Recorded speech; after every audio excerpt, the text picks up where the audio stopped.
ہمارے یہاں رمضان شریف میں وطر کے بعد اجتماعی دعا کرتے ہیں، یہ کوئی ثابت نہیں ہے، بدعت ہے۔ وطر تو خود دعا ہے،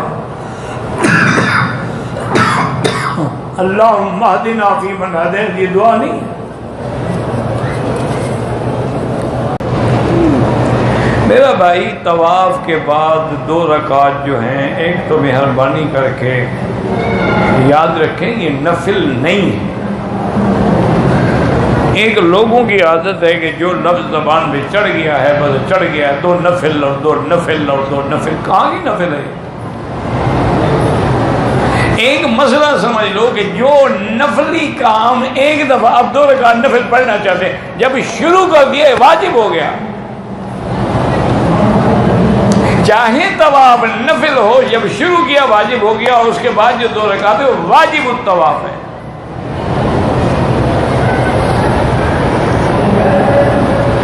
امام احمد بن حنبل رحمۃ اللہ علیہ اور امام شافعی رحمۃ اللہ علیہ کے نزدیک سنت ہے، وہ کہتے ہیں کہ 2 رکعت طواف کے بعد جو پڑھی جاتی ہے سنت ہے۔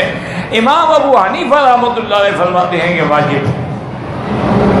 اچھا، ان 2 میں فرق کیا ہوگا کہ امام شافعی رحمۃ اللہ علیہ، امام احمد بن حنبل رحمۃ اللہ، اگر کسی نے طواف کیا اور 2 رکعت بھول گیا، پڑھی ہی نہیں، وہ کہتے ہیں کوئی حرج نہیں، ٹھیک ہے، اس کا طواف ٹھیک ہے، سنت ہے، پڑھتا تو ثواب تھا، نہیں پڑھا تو کوئی حرج نہیں۔ لیکن امام حنیفہ فرماتے ہیں یہ واجب ہے، نہیں پڑھا تو اس کو بعد میں پڑھنی پڑے گی، جیسے وتر واجب ہے، اگر نہیں پڑھا تو قضا کرنا پڑے گا۔ چونکہ یہ تقسیم جو ہے نا جی، فرض کفایہ، واجب، سنت مؤکدہ، سنت غیر مؤکدہ اور نفل، یہ امام صاحب کے نزدیک ہے۔ باقی ائمہ کے نزدیک فرض اور سنت بس، ان کے نزدیک وہ تقسیم نہیں ہے کہ یہ واجب ہے، یہ سنت مؤکدہ ہے، یہ سنت غیر مؤکدہ ہے۔ لیکن میں نے کئی دفعہ عرض کیا ہے نا جی کہ امام صاحب کو اللہ نے جو گہرائی اور گہرائی دی تھی علمی، وہ کسی اور کو شاید بھی دی ہو، ورنہ ہم تو سب کے غلام ہیں رحمۃ اللہ علیہ اجمعین، اور ویسے بھی ہونا چاہیے۔ اب دیکھو نا، امام شافعی کتنا بڑا امام ہے، لیکن امام ابو حنیفہ کے شاگرد محمد بن حسن الشیبانی کا شاگرد ہے، یعنی امام صاحب کے شاگرد کا شاگرد ہے۔ اچھا، امام احمد بن حنبل تو امام شافعی کے شاگرد ہیں، وہ تو شاگرد کے شاگرد کا شاگرد ہے، اور امام بخاری کے جو استاد ہیں، یعنی امام بخاری کا استاد عبداللہ بن مبارک امیر المومنین فی الحدیث، وہ امام صاحب کے شاگرد ہیں۔ تو باقی ہونا بھی چاہیے کہ امام صاحب کا جو تفقہ ہے، اسی لیے امام شافعی کہتے ہیں کہ الخلق عیال فی الفقہ لابی حنیفہ، وہ کہتے تھے کہ ساری اللہ کی مخلوق جو ہے نا فقہ کے مسئلے میں وہ ابو حنیفہ کے بچے ہیں، اتنا ان کی گہری نظر۔ اچھا، ان نے کیوں تقسیم کی؟ ان کا اس کی وجہ ہے کہ عصر سے پہلے جو 4 سنتیں ہیں یا عشاء سے پہلے، کبھی حضور نے پڑھی ہیں اور کبھی نہیں پڑھی، مقصد ہے کہ زیادہ ضروری، لیکن مغرب کے بعد کی 2 رکعت ہیں، فجر سے 2 رکعت پہلی ہیں، عشاء کے بعد وہ کبھی نہیں چھوڑی۔ تو انہوں نے کہا جو کبھی پڑھی کبھی نہیں پڑھی سنت تو ہے لیکن مؤکدہ نہیں ہے، جو نہیں چھوڑی ہے فرمایا وہ بالکل مؤکد ہے اور یہ غیر مؤکد ہے۔ واجب انہوں نے کہا کہ جو سفر میں بھی حضور پاک نے نہیں چھوڑا، اس کا مطلب ہے واجب ہے کہ وتر حضور پاک نے کبھی سفر میں بھی نہیں چھوڑے۔ تو اس لیے یہ تقسیم ان کے پاس ہے، تو وہ فرماتی ہیں کہ 2 رکعت واجب الطواف، نفل نہیں۔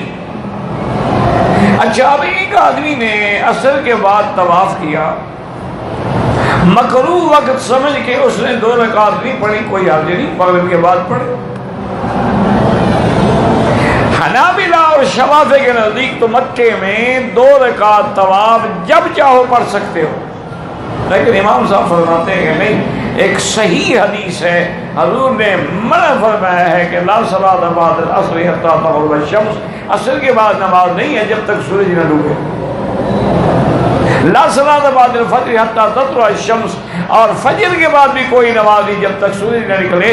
اسی طرح جب سورج سیدھا سر پہ ہو یا نکل رہا ہو یا ڈوب رہا ہو تو اس وقت بھی کوئی نماز نہیں ہوتی۔ تو اب امام صاحب فرماتے ہیں کہ عصر کے بعد طواف کیا 2 رکعت نہ پڑھو، جاؤ صفا مروا دوڑو باقی کام کرو، لیکن مغرب کے بعد 2 رکعت پڑھو۔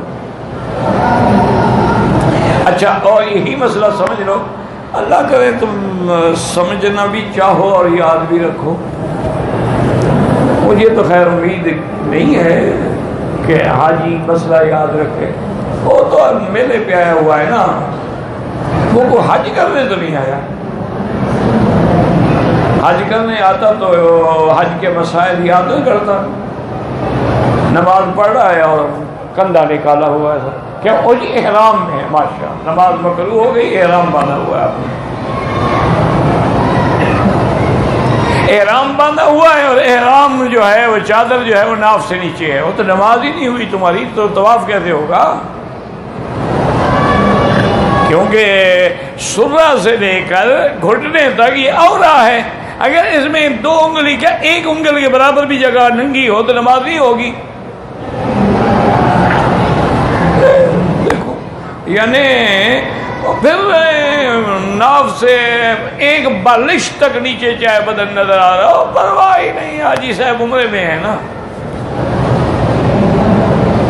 انا للہ و انا الیہ راجعون ولا نقول الا لا حول ولا قوت الا باللہ العلی العظیم، یہی کہہ سکتے ہیں اور کیا کہہ سکتے ہیں۔ ایک بات یاد رکھو، مثلا ہم نے عصر کے بعد طواف کیا، ٹھیک ہے، 2 رکعت ہم نے پڑھ لی، امام صاحب فرماتے ہیں، امام شافعی، امام احمد، کہ بھئی یہ ذوات الاسباب جو نماز ہے نا، کہ اب طواف کی وجہ سے ہمیں پڑھنی پڑ گئی ہے، تو یہ ہم پڑھ سکتے ہیں، ویسے نہ پڑھے۔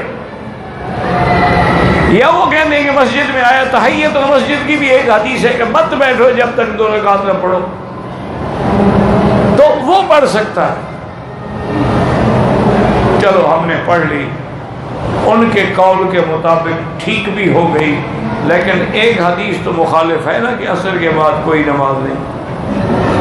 مسئلہ سمجھو بھئی، میں نے مان لیا امام شافعی کا قول ٹھیک ہے، حنابلہ کا قول ٹھیک ہے، نماز 2 رکعت پڑھی ہو گئی، لیکن ایک حدیث مخالف ہے کہ نہیں؟ اور اگر ہم مغرب کے بعد پڑھیں گے تو کوئی حدیث مخالف ہے، وہ تو پھر بالاتفاق جائز ہوگی نا۔ تو امام شافعی کے نزدیک بھی، امام احمد حنبل کے نزدیک بھی، امام صاحب کے نزدیک بھی، سب کے نزدیک، چونکہ مغرب کے بعد پر تو اعتراض ہے ہی نہیں نا۔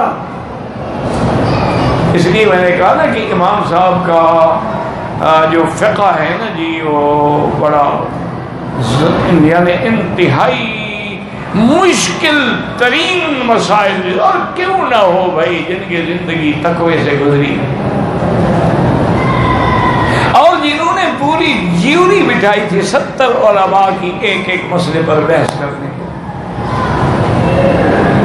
ہاں، وہ ایک مسئلہ اور بھی ہے، مثلاً ہمارے ذمہ 2 رکعت طواف کے ہیں، ہم نے مغرب کی نماز پڑھ لی، اب پہلے 2 رکعت پڑھیں پھر مغرب کے بعد والی سنت پڑھیں، یہ بھی یاد رکھو، کیونکہ وہ 2 رکعت واجب ہیں، مغرب کے بعد والی 2 رکعت تو سنت ہے، تو واجب جو ہے وہ سنت پہ مقدم ہوتا ہے،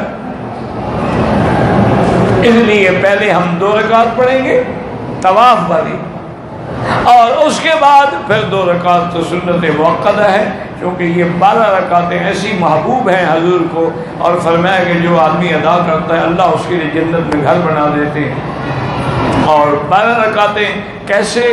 2 رکعت فجر سے پہلے، 4 رکعت ظہر سے پہلے 6 ہو گئی، 2 رکعت ظہر کے بعد 8 ہو گئی، اور 2 رکعت مغرب کے بعد 10 ہو گئی، اور 2 رکعت عشاء کے بعد 12 رکعتیں۔